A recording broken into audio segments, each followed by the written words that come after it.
Good morning, and thank you for joining us today for the third Crown Seminar of the 2021-22 academic year.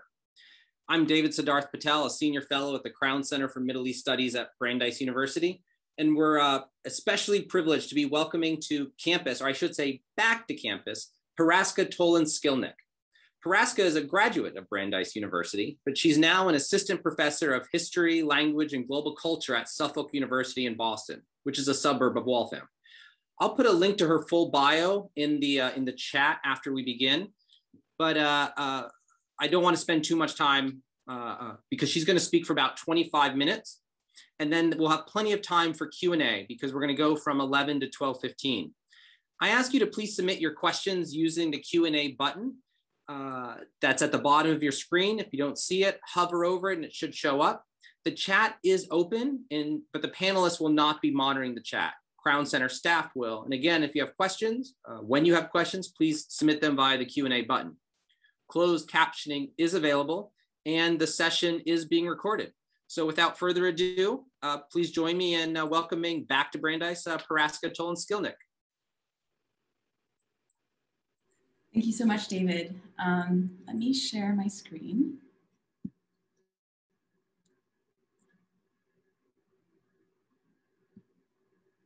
So can you see it? Thank you so much for inviting me, David and the Crown Center for organizing this. So as you said, I was an undergraduate at Brandeis University and I really loved coming to the Crown Center seminars. Already then, as David pointed out, I was already a nerd, a history nerd then. So it's really an honor for me to speak to one today. So today I'm going to give you a brief overview of my first book project, which is entitled Maghreb Noir, the Post-Colonial Pan-Africanists of North Africa, and focuses on the period about 1950s to 1980s. And by the Maghreb, just to be clear, I mean specifically Algeria, Morocco, and Tunisia, all three countries that were colonized by the French and achieved political independence around the turn of the 1960s. And so my book looks at the question and the history of Pan-Africanism in the Maghreb. The narrative of Pan-Africanism has mostly been the story of Black anglophone men in New York and London in the early part of the 20th century. There's been excellent books on this topic. One of the eminent ones, The Black Atlantic, or Mark Matera's Black London. A few scholars have also looked at France and at the encounters between Black men in Paris, especially during the interwar period. People like Michel Fabre, Brent Hayes Edwards. But my project really picks up where these scholars of Black Paris and Black London have failed to go. And it makes two prominent contributions to the study of Pan-Africanism. So first, I argue that amongst post-colonial Pan-Africanists, the concept of Blackness was political rather than racial. They had a really capacious definition of what it meant to be Black, a definition that could thus include colonized, formerly colonized, or otherwise marginalized people from across the globe within the category of Black.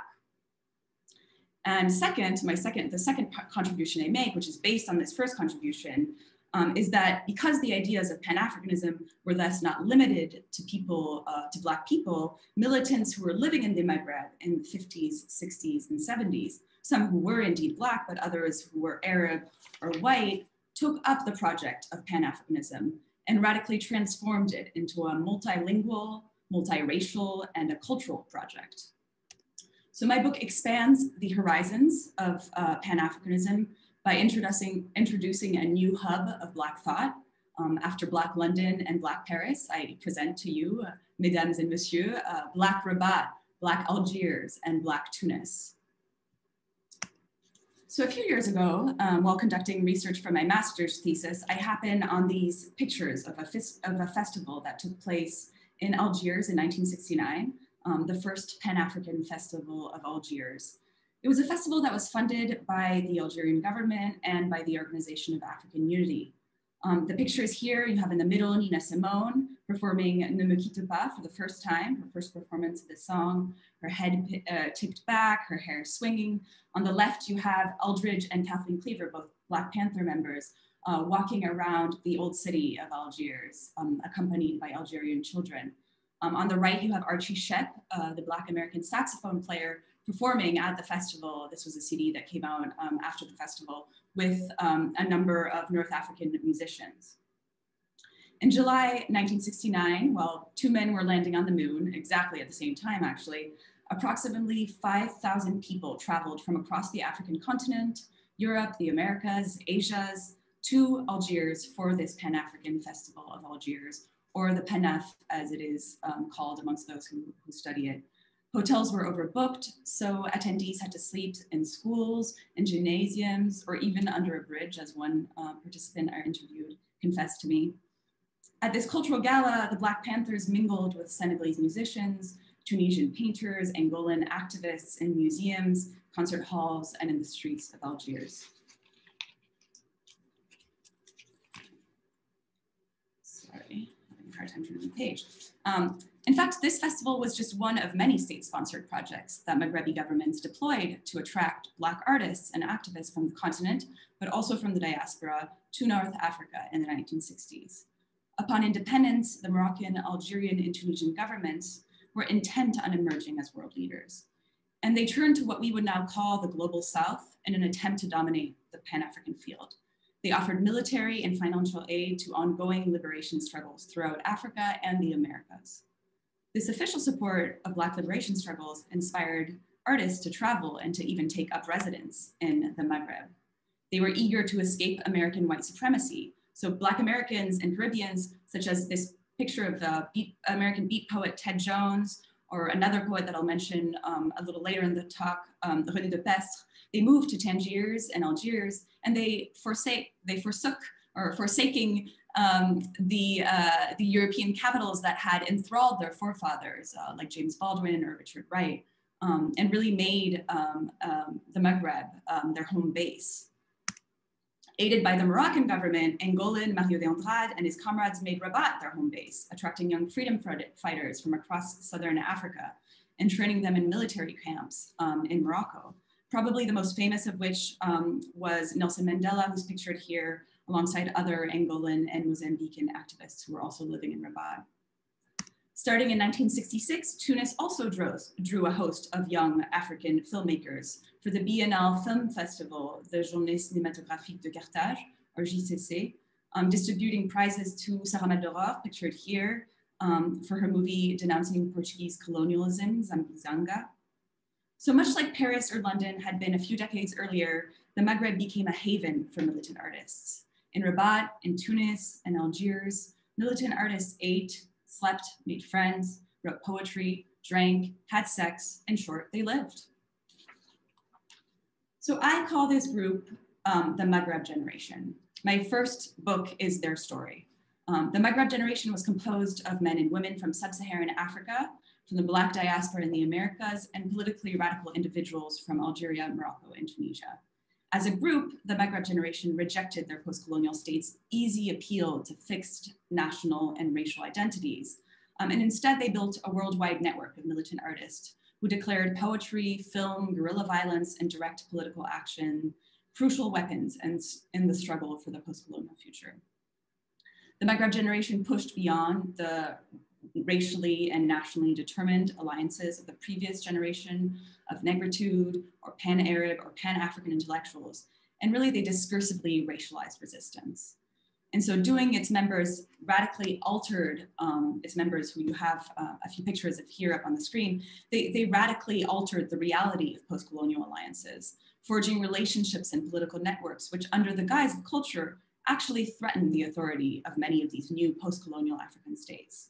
When these new states realized the threat, they squashed the network by arresting, imprisoning, or even killing its leaders.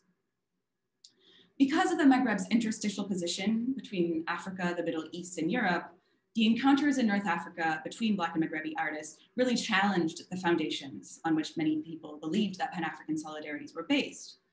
Before traveling to the Maghreb, poets such as Angolan Mario de Andrade, who's pictured here, and Black American Ted Jones, also pictured here, articulated their ideals along the lines of racial solidarity. They were inspired by the political Pan-Africanism of their forefathers, like W.E. Du Bois, who had fought to free African people through anti-colonial struggles and through a series of Pan-African congresses, partly in London, actually. They were inspired by the poetry of the Negritude movement. They read Senegalese poet-presidents Léopold Sédar Senghor, Martinican poet Aimé Césaire, and Guyanese poet Léon Damas. And throughout the 1950s, they searched for their own negritude, their own Blackness. Often this involved the pursuit of a nationally specific negritude, an Angolan, a Haitian, or an American Black identity. They published poetry inspired by the negritude movement in Portuguese and English in a variety of African languages, like this booklet that Angolan Mario de Andrade published in 1953, entitled Poesia Negra de Expressão Portuguesa, which is both in Portuguese and in Kimbundu. But as the 1950s became the 1960s, these leaders of the new Black nations, people like Léopold Sédar Senghor or Pape Duvalier in Haiti, became increasingly autocratic. The negritude rendered policies of these presidents became repulsive to these young militant poets of the Maghreb generation. And so as Dupestre, Jones, and Andrade traveled in the Maghreb, they met Maghrebi poets poets such as Moroccan Abdellatif Lahabi or Algerian Jean Sénac, who were equally disenchanted with the new leaders of the post-colonial world. From Tangiers, Algiers, Rabat, and Tunis, they started declaring in quasi-unison that rigid racial solidarity was obsolete. In 1966, René Dupestre, a Haitian poet, actually published an essay in which he argued that separated from the historical context of the revolution in the Third World, negritude became an unacceptable and obsolete form of Black Zionism, which kept the Black people away from their duty to do the revolution. This isn't to say that the language of race was absent from the discourse of post-colonial Pan-Africanism. After all, members of the Maghreb generation were still very careful to distinguish themselves from white Europeans and Americans. They were eager not to be confused with the white poets, the beatniks, the hippies, or as Lahabi called them, the hairy marijuana dealers of Paris and Woodstock. They wanted to make clear that they weren't just marchers of war and peace. Their intention wasn't to beat the tam-tams of victory or to lull in the comforts of folklore and exoticism. But again, as Lahabi put it, their ambition was to dynamite the rotten halls of the old humanisms. So in order to do that, they attempted to push beyond the color curtain. And so doing, they discursively colored resistant people, all colonized and formerly colonized people. All those who resisted neocolonialism and imperialism became Black by virtue of their opposition. The Pan-African community hence extended well beyond the boundaries of the nation state, the continent, or even of the diaspora, to all those who sought a community, a third way between American capitalism and Soviet socialism. Pan-Africanism extended to include the entire Third World. Militants from across the Third World joined a network that spanned from Cuba to Vietnam, through California and Goa, but the beating heart of that network was the African continent, and I argue the Maghreb in particular. So in the 1960s, in the immediate aftermath of decolonization, many of the new African and Middle Eastern governments skillfully appropriated the revolutions led against the colonial powers. They monopolized post-colonial cultural production, and they propagated the idea that freedom was collective liberation from foreign rule. In treating that concept as a truism, many scholars of post-colonialism and decolonization have limited their study of decolonization to the political and territorial transfer between the former colonies and the new nation states, thus restricting the roles of intellectuals and artists to that of anti-colonial agitators. This scholarship has unfortunately rendered invisible a generation of intellectuals and artists who understood that decolonization was a longue durée process. And they understood that anti-colonial struggles weren't just about claiming land for the new nation states, but also, as one scholar, Yoav Dikapwa, puts it, about the liberation of the human mind and soul, the liberation of the human subject. But in order to find this culture of dissent, we must look outside of the state, its people, and its infrastructures to alternative sites of political engagement. The ones that I look at in my book are radio airwaves, the pages of magazines, festival gatherings, and even the intimate spaces of kitchens, living rooms, and bedrooms. In these alternative sites of engagement, we find a generation of artist militants who were convinced that decolonization was not finished, that continued vigilance was necessary in order to ward off the sticky hands of neocolonialism and truly achieve cultural and psychological independence. looking at non-state actors decenters the state and its ambition in the study of post-colonialism. While many of my characters the characters in my book did occupy governmental posts at one time or another in their careers, almost all of them were eventually excluded from the nation building project, precisely because of their refusal to commit to these new nations' injunction that the revolution was over. Their continued revolt led them, as I mentioned, to the torture chamber, to jail, and even to death for some of them. So beginning in Morocco, the first chapter of my book follows the peregrinations of a group of Luso-African poets and militants from Lisbon to Paris and then to Rabat. Nothing at all has been written on these Luso-African residents in Rabat, and yet starting in the 50s, these militants used Rabat as a home base for anti-colonial activism in the Portuguese colonies. They used it as a place to send weaponry from, for example, to their fighters in the Portuguese colonies. Morocco served as a liberated space on the African continent, where they could imagine what one could be in the wake of empire. There they met young Moroccan writers who were haunted by similar concerns over their role in the post-colonial world. Amongst them, as I mentioned earlier, Moroccan poet Abdelatif Laabi, founder of the Moroccan literary journal Souffle. The second chapter of my book centers on the editorial group of Souffle and on its relationship with these Luso-African poets. Over the course of its 7 years of publication from 1966 to 1973, Souffle really took off from a small Moroccan literary journal to a paper caucus through which writers from across the African continent and the diaspora called for an African cultural revolution. So in these first two chapters, I use sources in Portuguese and in Arabic to explore the relationship between Lusophone anti-colonialism and Moroccan anti-authoritarianism. Against the backdrop of increasing competition over resources in and the Saharan borders between Morocco and Algeria, my third chapter traces the move of revolutionary infatuation away from the Moroccan king Hassan II and towards the Algerian president Ahmed Ben Bella, who aspired to become the leader of the Third World. By the mid-1960s, Algiers was teeming with revolutionaries from across Africa, Asia, the Americas,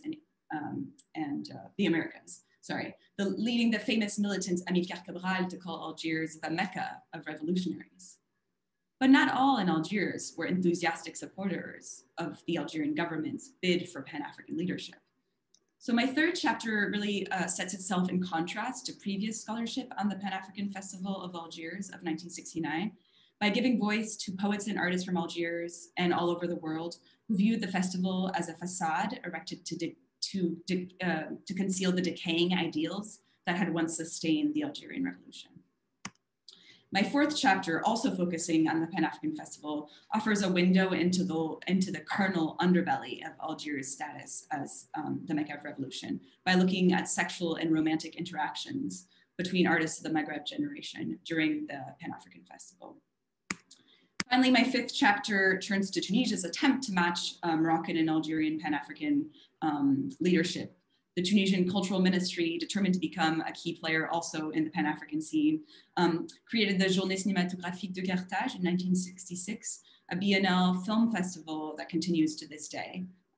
Under the joint leadership of Tunisian intellectual Tahar Sharia and Senegalese novelist and director Ousmane Sembène, the biennale really emerged as a Pan-African forum for anti-neocolonial resistance. So in conducting the research for this book, I've traveled to the Maghreb, to France, and across the United States. I conducted interviews and scoured through artists' personal papers, putting together a personal archive of letters, pamphlets, memorabilia donated by my interviewees. I utilized sources in English and Portuguese and Italian and Spanish and in Arabic. And because of the nature of the Maghrebi regimes, I wasn't able to access state archives for the most part, either because I wasn't authorized to, as was the case in Algeria, or because, according to the Moroccan head of the National Archives, these archives didn't exist. They had burned down or had been destroyed. Only in Tunisia was I actually able to examine documents of the National Archive, but there were very few of them. However, most of the sources available on many of these state projects, these Pan-African state projects, like the Pan-African Festival or the Journée Cinématographique de Carthage, were published by state-sponsored newspapers. So you get a sense of the Maghrebi states' intentions in creating these events through these newspapers. I also relied on sources from the French diplomatic archives in Nantes, to better understand the political context behind the Moroccan, Algerian, and Tunisian regimes' bids for Pan-African leadership. The French were active and really worried observers of any kind of anti-imperial rapprochement between the Maghreb and sub-Saharan governments. They commented with some relief, it seemed, when there were tensions between the Maghrebi states and between the Maghreb and sub-Saharan Africa. At the same time, they continued to play a large part in those tensions and in those divisions, leveraging their technical, economic, and cultural cooperation to promote pro-French politics on the African continent. All of these divisive dynamics are visible within these, diplomatic archives masquerading under the guise of cultural reporting in the Maghreb. Collections of personal papers also come from various archives, the Jean Sénac archives in Marseille, the Ted Jones archives in Berkeley, and they've really allowed me to delve kind of deeper into some of these characters' lives. And these archives include a seemingly random selection of documents from these actors' lives, drawings, calendars, everything from the predictable political manifestos, tourist brochures, correspondence, unpublished poetry, pamphlets, newspaper clippings, to some of the more surprising, not pictured here, sexually explicit drawings, and also half-smoked cigarettes, which I found in Jean Sénac's archives and were stinking up the box. The nature of Jones, Sénac, de Pestre, and their peers' lives, however, means that many of these documents were destroyed. Papers were lost, forgotten, or destroyed during moves, forced exile, or after their death. So in addition to written sources, between 2018 and 2019, I conducted 32 oral history interviews in France, Tunisia, Algeria, Morocco, and the United States. So this is my interview with René de Pestre, the Haitian poets. Most of my narrators had been interviewed before, and this meant that they were really familiar with the interview setting and had fixed many of their memories through retelling them over and over and over again. So when I brought up information that I had found in the archive or asked questions about the relation to specific people, I was able to somewhat break the repetition of a fixed narrative and to bring up recollections that didn't always fit into a well-worn story. Because many of my interviewees were committed to narrating a specific political project, informed by contemporary concerns, but also by a general nostalgia for a period of African history that they saw as brighter, they often overlooked tensions, ignoring or even disputing the influence of racial prejudice in these various Pan-African projects. One topic, however, when broached, I found, revealed the strain of what actual encounters between people of the Maghreb generation produced. This topic was sex, and more specifically, and more generally, the topic of women. Of the 32 people I interviewed, only 9 were women. None of the women discussed sex or intimacy with me. And in fact, when I asked Guadeloupean director Sarah Maldoror a very innocent question about her husband, Mario de Andrade, she responded, "That is my private business, madame." The men, however, when I interviewed them, brought up sexual fantasies and sexual encounters very frequently, revealing the many ways in which these encounters challenged or cemented their racial perceptions of themselves and others. So the chapter 4, which is really, was a difficult chapter to write, but a very interesting one, really relies on these oral histories that I conducted and that came out of these uncomfortable but really revealing encounters. And René de Pestre, who you see here on the screen, figures prominently in that chapter. So by focusing much of our work on the post-colonial states and thus not sufficiently questioning the implicit power structures of the post-colonial archive, we, scholars of the post-colonial period, have lost valuable time and resources. Documents have disappeared or been destroyed. Many of the militant artists of the 60s, 70s, and 80s are now aging, losing their memories, or have died. Sarah Maldoror, unfortunately, died of COVID-19 last year. These men and women leave behind these records that their spouses, children, or grandchildren are unsure of how to process. Many of the descendants are aware that these are historically significant documents, but they don't have the infrastructure, money, or technical knowledge to sort and archive this documentation. I fear that we may lose more valuable documentation if scholars don't help with this colossal enterprise. So parallel to editing my book, I am working on several large-scale archival projects with the aim of creating free and accessible online archives to scholars from around the world who are interested in the post-colonial period. One of them, the PanAfricanism Archive project, led by a team of researchers from the CNRS in France, has been published online. And I think David is going to send out a link to it. And it brings together interviews conducted by dozens of researchers across Africa over the past decade or so. So you see here, the third line is the the Pan-African Festival of Algiers, to which I contributed a number of interviews. So projects like these, I think, are invaluable in archiving the lives of the, of non-state actors of the post-colonial period. So my book, Maghreb Noir, is the story of a group of men and a few women who met in the Maghreb in the 1960s and 70s and attempted to create a community that overcame racial barriers and struggled for more than just territorial or political decolonization. They struggled for freedom of thought, for sexual freedom, and the freedom to challenge the new nation states. These stories haven't been told. My project sometimes quite literally excavates the voices of the Maghreb generation from the archive and offers a history of post-colonialism and a history of Pan-Africanism from the perspective of the global South, rather than being centered in one of the European metropolises. The fate of these militant artists of the Maghreb generation demonstrates the very real threat that they pose to their nation states. In the decades following the events my book describes, Algerian Jean Senac, pictured here with a beard in the middle, he was murdered. Moroccan Abdel Latif was imprisoned for 10 years. Haitian René de Pestre was kicked out of Cuba for speaking out against Fidel Castro's authoritarianism. He was then kicked out of France. Angolan Marie de Andrade was marginalized by the new Angolan state. Sarah Maldoror was kicked out of Algiers. Ultimately, of those that survived, many moved to Paris. And so Rabat, Algiers, and Tunis each lost in turn their status as Pan-African metropolises. As the 1970s turned to the 1980s, freedom of political and artistic expression was gradually crushed under the iron fists of the new post-colonial states of Moroccan Hassan II, Algerian Houari Boumediene, and Tunisian Habib Bourguiba. The Soviets and the Americans waged a proxy war in Angola and Mozambique and across the African continent, taking advantage of divisions between various factions, all vying for power in these newly liberated states. These conflicts really stymied most hopes of Pan-African unity. With the end of the Cold War, capitalism won the battle of ideologies, and both Morocco and Tunisia have now become playgrounds for wealthy European tourists and retirees. And Algeria in the 90s sunk into a decade-long civil war that has left the country and its artists in particular reeling to this day. With the end of the Cold War, the threat that revolutionaries like the members of the Maghreb generation posed to Western capitalism has all but died out. In fact, in the past couple of decades, many young revolutionaries from the 1960s have been resuscitated from collective amnesia by the very governments that imprisoned, tortured, or even murdered them.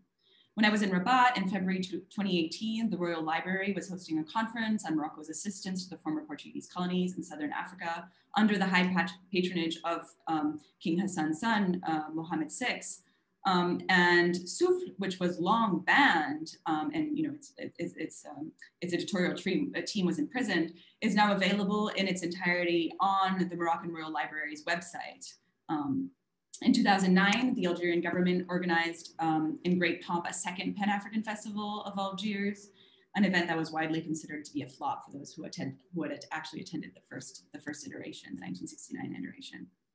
The risk, of course, is that these histories of the Maghreb generation may very well be reclaimed by Maghrebi states that didn't support their ideals at the time and still do not today. In the same way that people like Frida Kahlo, Che Guevara, and Malcolm X have been sanitized and commodified by a consumer culture that they would very likely despise if they were still alive today. Mexican communist Frida Kahlo is probably rolling over in her grave as her face and art appear on t-shirts, on mugs, on air fresheners, and other kitchen memorabilia, like this cocktail mug that you have at the bottom, or these socks. She has become a model of consumerist feminism, and her art has been robbed of its political views and commitments. So these are the stakes. We must all at once retrieve the life stories of these members of the Maghreb generation and more generally of the early post-colonial period. But we must also work hard to make sure that they aren't misappropriated or mishandled by a popular consumer culture eager to sell t-shirts rather than revolutionary ideals. Thank you so much for your time, and I welcome any questions you have on my talk or my work. Terrific. Thank you so much. This is absolutely fascinating. And I can't wait to read the book. So Thanks. Everyone who has questions, I encourage you to submit them via the Q&A button down bottom. And I'll try to combine questions if possible and if it adds to the conversation. But please go ahead and submit them if you have them, or you can message them directly to me. So the first question is from Melanie McAllister. She says, what an exciting and nuanced talk. I wonder if you could talk more about the role of Cuba. It seems to me that the Tricontinental in 1966 was already a site for claiming Blackness as a racial identity, in which tried to articulate some of the same positions, and was very influential on Black Americans and Caribbeans. Was Cuban influence on the people you study? Did its state-sponsored narrative of socialist revolution get pushback, or were the Maghreb generation friendly to Cuba? Thank you for the question. Excellent question. They were absolutely friendly to Cuba. In fact, René Depestre lived in Cuba for, I think, about 10 years. He fled from Haiti, from Pape Duvalier's regime, to Cuba, was welcomed to Cuba.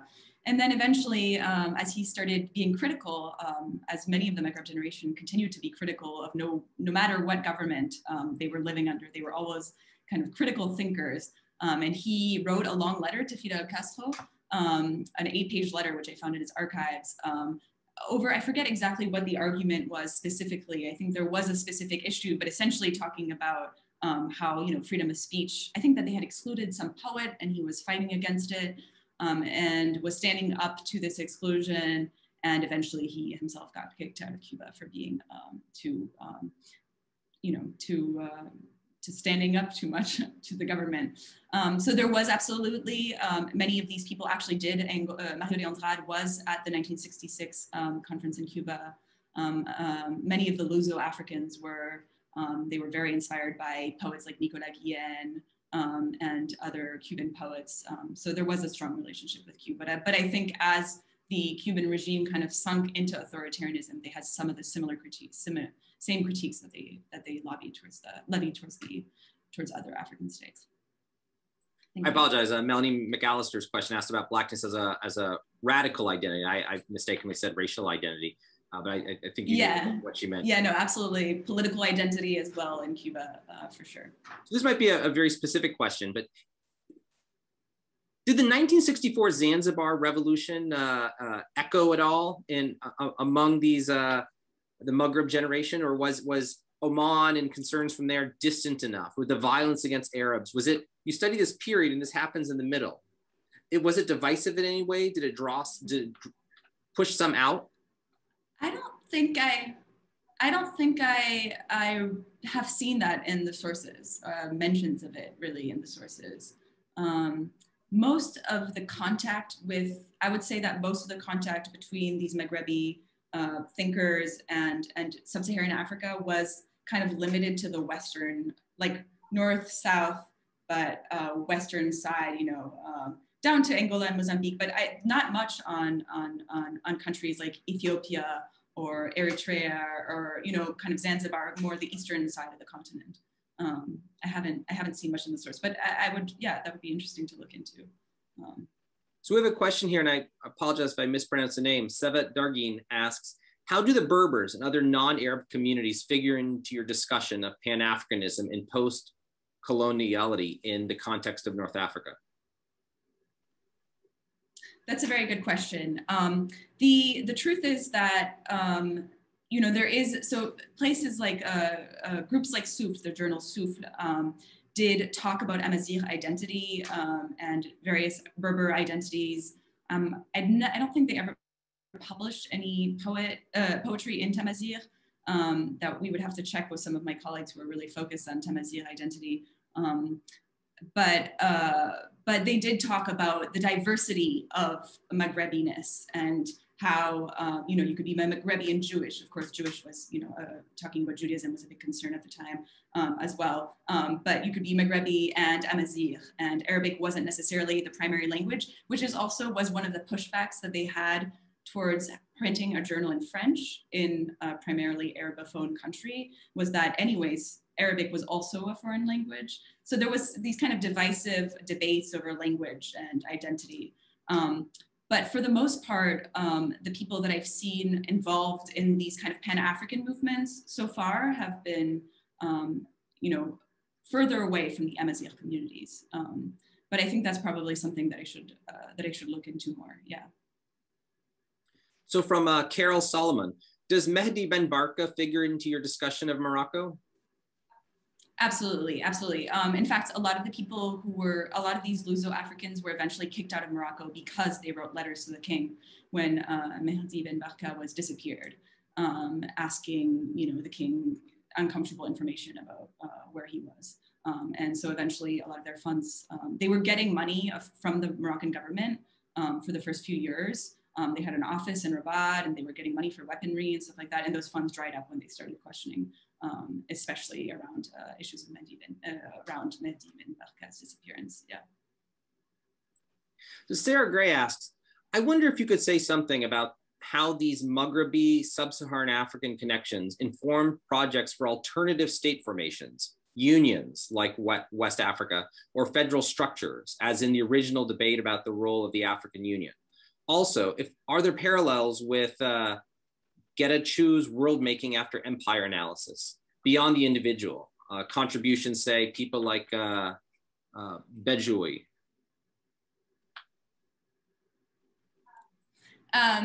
Yeah, absolutely. So great book, Getachews book, World Making After Empire. I think that, yes, there were, so specifically unions or the African Union or the Organization of African Unity.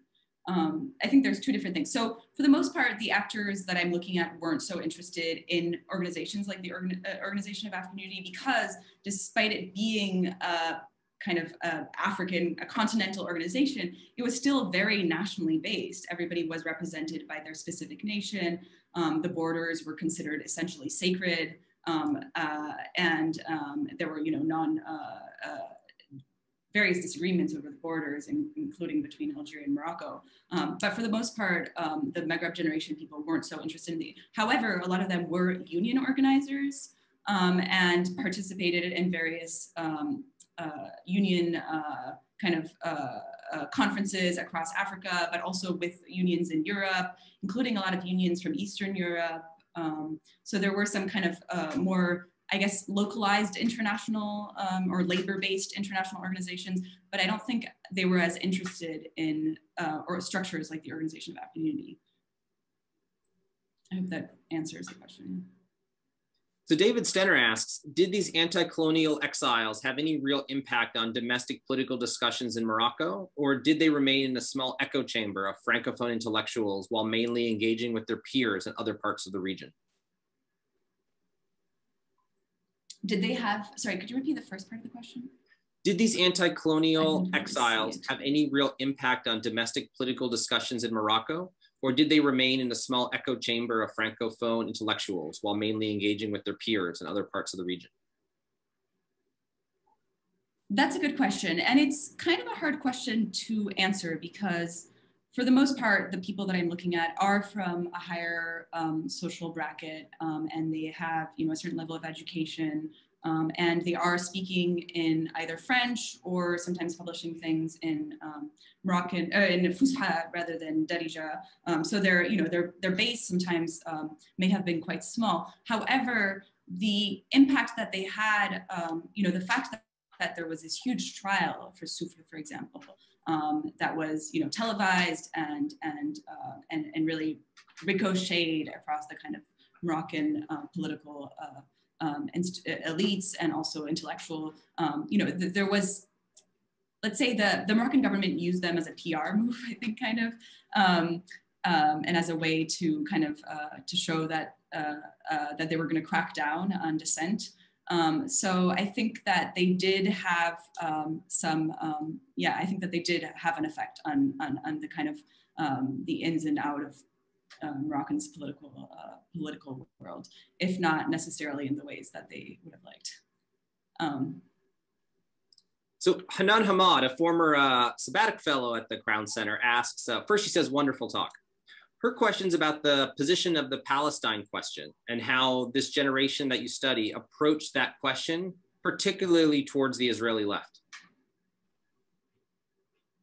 That's a good question. So the Palestinians, Al-Fatah was at the Pan-African Festival of Algiers in '69, and there was Palestinian representation. The issue of Palestine comes up again and again in journals like Souffle, and in fact, it's as Souffle churns more and more towards Palestine, they churn away from the Luso-Africans that I'm looking at. So in many ways, the issue of Palestine becomes more important than the issue of like African solidarities at some point in the late 60s, early 70s. I haven't seen much interactions with the Israeli left. It's mostly been with, Palestinian activists. I'm not sure, if I just haven't noticed, or I'm not familiar with the members of the Israeli left, so I haven't, picked up on them. But for the most part, I've seen interactions with Palestinian organizations and Fatah in particular. So Shay Omoniho asks, thank you for this talk. I was curious in how Maghrebi Pan-Africanism compared to other versions at that time, such as Nkrumah's, Senghor's, and Nyerre's version of Pan-Africanism, particularly Senghor's exclusion of Arabs and his conception of Pan-Africanism. Yeah, so that's interesting. And one of the main reasons that this Pan-African festival was organized in Algiers was kind of as a response to Senghor's how do you call it? His festival in Dakar in 1966, the World Festival of Black Arts, I think it was called, and Festival Mondial des Arts Nègres in French. But so he created this this festival that excluded Morocco, Algeria, and Tunisia from any kind of official competitions. I think they were still present. Some people were still present, but they weren't actually allowed to participate in any of the competitions over best dancer or whatever. Best painter. So this Pan-African Festival was organized, the one in Algiers was organized as a response to that. And I think that in many ways, there's a generational divide here between the Pan-Africanism of Nkrumah and Senghor, who were kind of an older generation of Black thinkers and Pan-African thinkers. And the people that I'm looking at are, sometimes a decade or 20 years younger, and they already have a very different vision of the kind of Pan-Africanism that they're interested in. One, that outwardly, that very, very clearly criticizes Senghor for his kind of his negritude state. Yeah.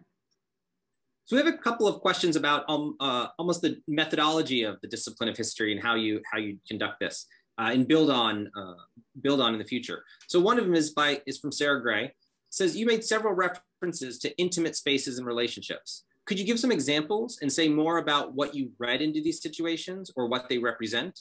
And did you have to anonymize any of this for the book?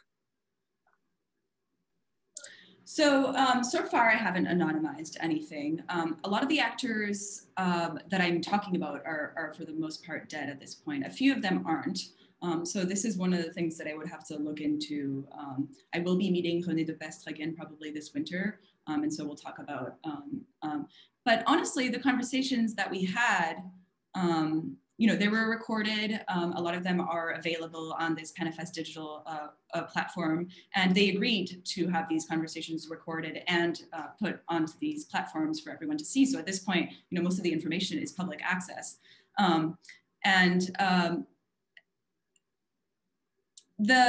I talk about intimacy a lot, but it always comes up in these conversations that are public or these published pieces. So it doesn't seem to be something that people necessarily wanted to hide. There was a kind of overt discussion of sexuality amongst these men. Again, not at all the women. But that would really surprise me when I first got to the project. It's really not something that I expected. In fact, when I was having these conversations, it was really quite uncomfortable at the beginning. But I started realizing that it meant something. And what I started realizing was that the places, many, again, as I mentioned in the talk, people really, refuted the influence of racial prejudice. They would say, no, it was great. The Arabs, we all loved each other, it was great. But then in this poetry or in these conversations, the way they would talk about women, Arab women, for example, was so different from the way that they would talk about their Maghrebi Arab, peers, male peers. and there was much more racialization and a kind of stigmatization. A lot about like Islam being this erotic religion, and the Arab women. I mean, the best I quote, and this is in the interview that is online. The Arab woman makes love like a fairy. Things like that that were just so clearly racialized language. Talking about the veil and this kind of fascination with lifting the veil. So I found that that the language was there. It was all kind of public access, and there was no embarrassment around it, which is why I'm not sure that anonymization is necessary, honestly.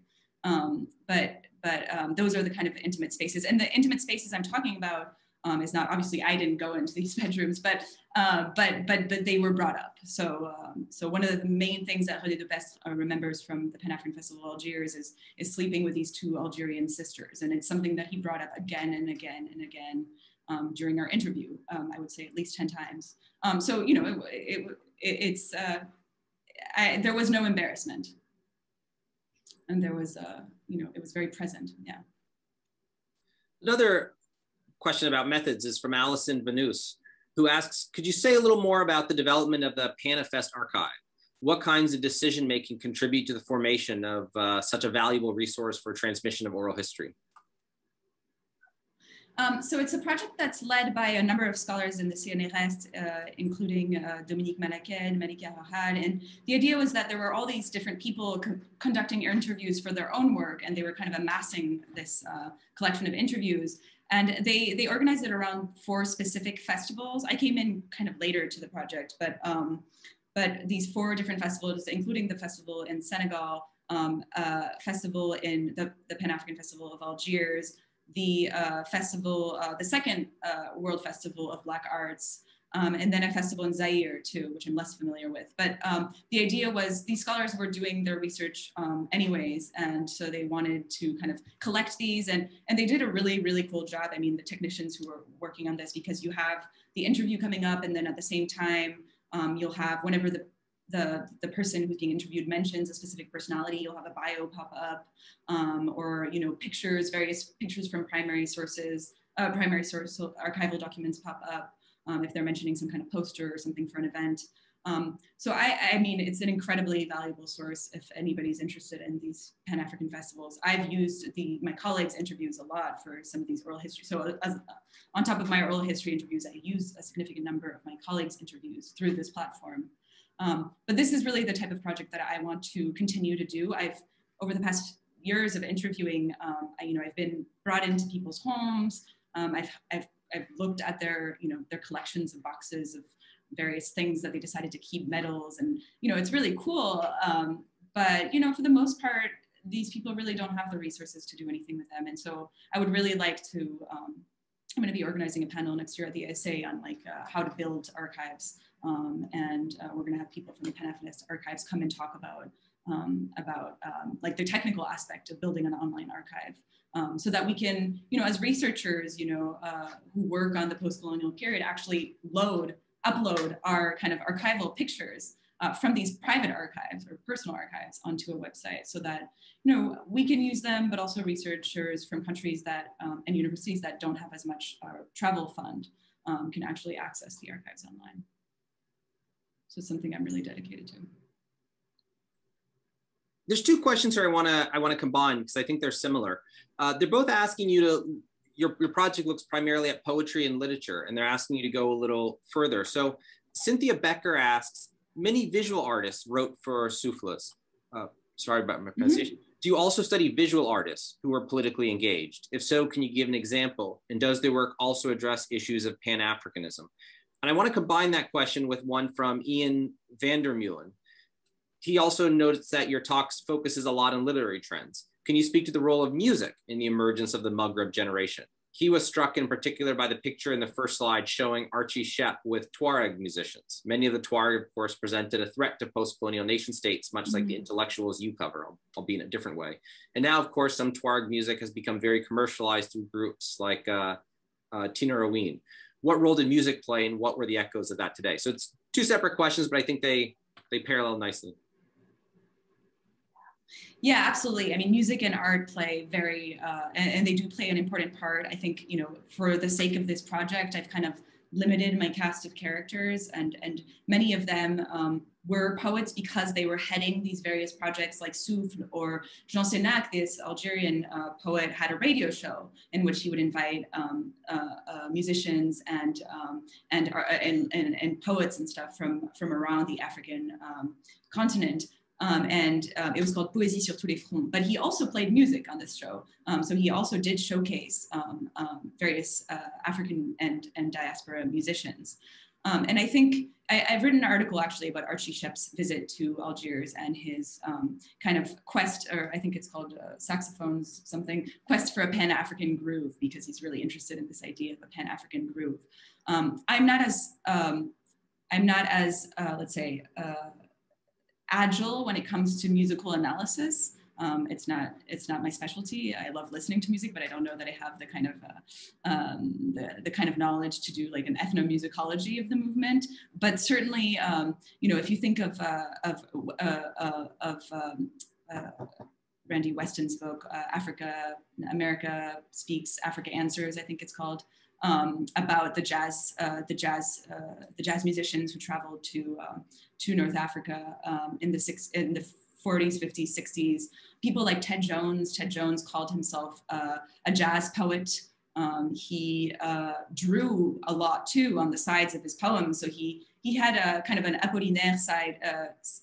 You know, he would do like calligrams, like where he would, you know, write his poetry in a drawing of a saxophone.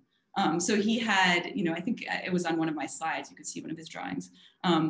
So a lot of these poets were also either musicians or visual artists. And as I said, in the archives, I found a lot of drawings, you know, and some pretty striking ones. One of the pictures, the picture that's the kind of the slide for my presentation, is a comic that was published in Souffle. There were a few comics, not very many, but that were published in Souffle. And then the cover of Souffle was made by Mohamed Melehi, who was part of the Souffle movement and part of this kind of new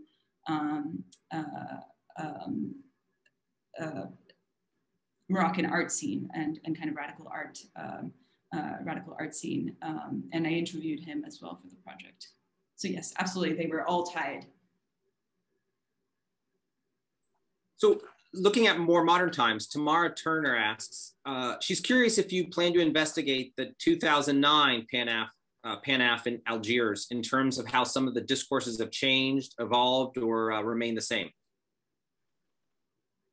Yeah, I mean, I wish I had come to this project earlier because I could have actually gone, which would have been nice. But you know, at the time I was at Brandeis, actually probably at a Crown Center seminar. I'm interested in studying it more, and I have talked to some of the people who've been there. I've interviewed Kathleen Cleaver, and she was actually invited as a guest there in 2009. So yeah, that would be a future project would be to look at, but not in the scope of this book, but a future project would be to look at the kind of resonance, or the legacies, because I am interested in the ways that the Maghrebi states are now kind of manipulating the legacies of this early post-colonial period. So that's certainly a future project. So there's a couple of follow-up questions that have come in. So it's gonna be a little awkward. So they're kind of returning back to things that we talked about a little while ago, but I'm gonna ask them. If other people have questions, please submit them either via the chat to me or on the Q&A button. Melanie McAllister was, again, this was from 11 minutes ago, but did Festac 1977, was that then a response from the other direction, a return back to sub-Saharan Africa and maybe Nigeria's attempt to step into third world leadership? Absolutely, it was, and it was Nigeria's attempt to step into third world leadership. However, one of the big debates around Festac, around the organization of Festac, was the inclusion of North Africa or not. And in fact, it became incredibly divisive. Nigeria wanted to include North Africa, but Senegal refused. And because Senegal was one of the biggest contributors to the festival, both financially, but I think also in terms of number of artists, at one point, Senegal was actually going to boycott the festival because the North Africans were going to be included in the competition. They were fine with the North Africans being there. They just didn't want them to be like part of these official competitions. So there was a huge debacle, and Nigeria eventually had to concede to Senegal's demands because Senegal was so powerful when it came to these big cultural events and was such a powerful voice on the cultural continent, you know. So yes, it was quite divisive. There were also some follow-up questions about the PanAfricanist archives, which people seem interested in. So some people want to know, how do you decide whom to interview independently and then share alike, or is there a larger body that contributes to that choice? No, it was mostly there's a pretty random assortment of people on that website. So it was mostly people, you know, we all had contacts with different people. I think some of the people have even been interviewed twice, and I think there's 2 interviews. For example, Kathleen Cleaver has been interviewed by me once, and then once by Marika Rahal from the CNRS and the Institute of the Present Time in Paris. So sometimes, you know, but those 2 interviews were within 3 years of each other. So it's kind of interesting actually to see both of them, you know, and obviously as being 2 very different scholars coming from 2 very different perspectives, the interviews are kind of, you know, they have different focuses. So basically, I mean, really it's a compilation of people's personal research. So sometimes people did also go out and search more, you know, once they had started interviewing, they would then, you know, kind of go and interview more people, even if it wasn't specifically within their research field. But a lot of the times it's a compilation of people's personal research. And the idea was kind of that any voice, any story that we could get. So for example, I think I have an interview on there of Hossein Benkira, who's now an academic in Paris. And he was an 18-year-old or 17, maybe 16 actually, when the PanAf happened. So he wasn't involved, you know, he was just a high schooler, and he hitchhiked, I think, to Algiers, and he's the guy who slept under this bridge during the festival. And so it's basically his memories of just kind of walking around Algiers and checking out the stuff and being amazed by, you know, so it isn't necessarily just, you know, the idea is to kind of get a popular history or, you know, a history from the grounds up of any people, you know, whether, you know, they remembered from just being in the streets or, you know, from actually participating as invited participants. Yeah. So I feel nowadays when you listen to a podcast or YouTube, there's always like an interruption with advertisements, even if it's Volvo Polestar, if you listen to Daily. So I'm going to pop one in here. The Crown Center for Middle East Studies, I apologize, Paraska, offers 2-year fellowships, junior research fellowships. And I want to drop it in here now because the deadline's Monday, this coming week. And it's a 2-year open to any recent PhD holders and assistant professors, as long as they're untenured in a Middle East related field. I put details in the chat. It's a 2-year fellowship with no teaching that goes from September 1, 2022 to August 31st, 2024. Again, no teaching, salary of $67K, annual research budget, relocation costs, lots of fringe benefits via Brandeis. You're required to be in residence at Brandeis at the Crown Center. I encourage you to encourage your students. I encourage you to encourage your students, past and current, to apply, those who have finished their dissertation by then. And to spread word of it widely. We have some people here, I think, who haven't been at many Crown Center events before. So feel free to look it up, circulate it. I provided a link in the webpage. Are there any final questions? If not, I also want to plug our final talk of the semester, actually not just of the semester, the final talk of the Crowns of 2021. That'll be December 1st. And it's going to be a little bit different. It's going to be a little bit longer, 11 to 12:30. So make sure you block out your calendar, because it's a panel discussion on reassessing the impacts of the Iranian Revolution elsewhere. And so it looks at how the Iranian Revolution was translated and transmitted, and looking at those translators and transmitters in different countries: Lebanon, Gulf monarchies, Pakistan. And it's with 3 fellows who are three scholars who are all based in Europe. One of the few advantages the pandemic and remaining online provides is to bring scholars like this to us via Zoom. And it's Laurence Lois, Raphael Lefebvre, and Simon Wolfgang Fuchs. with our own Mohammed Attai, who's a postdoc fellow at the Crown Center, one of those junior research fellows, discussing it. So again, that's December 1st, reassessing the impacts of the Iranian Revolution elsewhere. So this has been a fantastic talk. I have all sorts of ideas floating through my head now. This is a book I want to read. And it's the sort of work I'd like to see more of, comparing the Middle East and activities in the Middle East with dynamics elsewhere and the effects on each other. So overall, this is just a terrific project. I'm so glad you could come back to Brandeis and present it to the community here. So please join me in thanking Paraska Tolan-Szkilnik and joining us. Thank you so much, David. Thank you. I look forward to seeing everybody virtually on December 1st.